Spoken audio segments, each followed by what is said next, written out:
मांडले। मराठी भाषेवरनं नक्की काय काय चाललंय हे तुम्हाला देखील माहिती आहे, आम्हाला सगळ्यांना माहिती आहे। परंतु मराठी भाषेचा मंत्री म्हणून जाहीरपणानं सांगतो की मराठी ही आपली मायबोली आहे, मातृभाषा आहे आणि मराठी भाषेचा अवमान करण्याचा प्रयत्न जर या राज्यामध्ये कोण करणार असेल तर ते खपवून घेतलं जाणार नाही, ही देखील आमच्या महाराष्ट्र सरकारची भूमिका आहे, महायुतीच्या सरकारची भूमिका आहे। पण त्याच्यावर देखील काही राजकारण होतं, त्याच्यावर देखील हिंदीची सक्ती केली असं सांगितलं जातं। पण या सभागृहामध्ये मला आवर्जून एका गोष्टीचा उल्लेख करायचा आहे, कारण साक्षीदार मी आहे। अध्यक्ष महोदय, मी राज्याचा उच्च व तंत्र शिक्षण विभागाचा मंत्री होतो। राज्याचा उच्च व तंत्र शिक्षण विभागाचा मंत्री असताना केंद्र शासनानं शैक्षणिक धोरण 2020 हे जाहीर केलं आणि 2020 परत ऐका ना, हो दे ना। तुम्ही जसं खोटं खोटं रिपीट करता तसं आम्ही खरं रिपीट करतोय, त्याच्यामध्ये काय आहे? कैलासजी मला असं बसून सांगतायत की हे मी बोललेलो आहे, म्हटलं हे खरं आहे ते परत बोलायला कोणाची भीती असण्याचं काही कारण नाही। पण काही लोक खोटंच सारखं सारखं बोलतात, ते खोटं सारखं सारखं रेकॉर्डवर राहू नये म्हणून कैलासजी फक्त मी तुमच्या कानाला त्रास देतोय। मुद्दा साहेब असा आहे की उच्च व तंत्र शिक्षण विभागाची एक समिती स्थापन झाली। त्याच समितीचे अध्यक्ष डॉक्टर माशेलकर साहेब होते आणि डॉक्टर माशेलकर साहेबांनी एक रिपोर्ट तयार केला।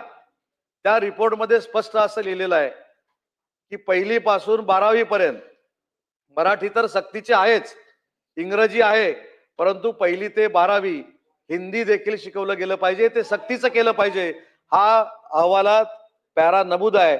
आणि 22 फेब्रुवारी 2022 ला हे आम्ही स्वीकारलं। 100% मी देखील त्या फोटोत आहे ना, जे आहे ते आहे, पण मी स्वीकारला नाही। कैलासजी, मी फोटोत आहे, बाजूला उभा आहे मास्क लावून, करोना होता त्यावेळी।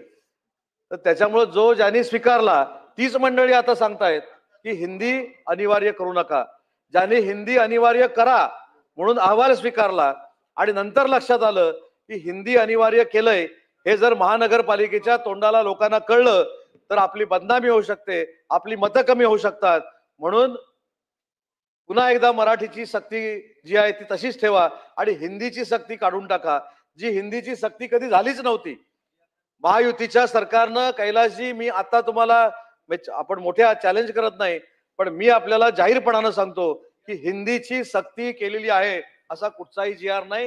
हिंदी अनिवार्य नाही, नाही सांगतो ना, ते पण सांगतो, पूर्ण सांगतो। तुमची सगळी शंका दूर होऊन तुम्ही इकडे येईपर्यंत तुम्हाला जे जे काय आवश्यक आहे ते सांगतो।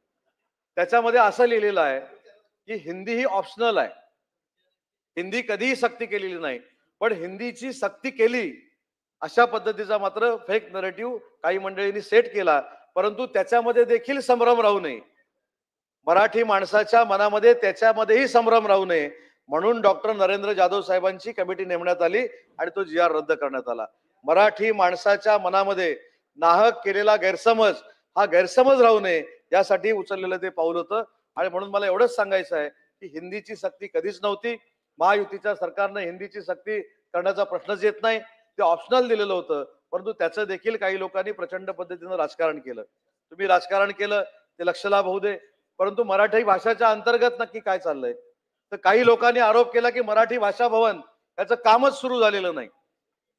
अध्यक्ष महोदय, मला आपल्याला विनंती करायची आहे, आपण एक टीम नेमा, त्याच्यामध्ये काही पत्रकारांना देखील घ्या आणि ही दोन्ही कामं चालू झालीत की नाही ही विधिमंडळाच्या समितीकडनं तपास करा। म्हणजे एखादं काम सुरू झालेलं असताना मराठी माणसाच्या भावना भडकवण्यासाठी ते कामच सुरू झालं नाही अशा पद्धतीचा खोटा प्रचार करणं हे देखील अयोग्य आहे। विश्व मराठी संमेलन देखील दरवर्षी आम्ही घ्यायचा निर्णय घेतलाय। यावर्षी देखील विश्व मराठी संमेलन हे नाशिकमध्ये आम्ही करतोय।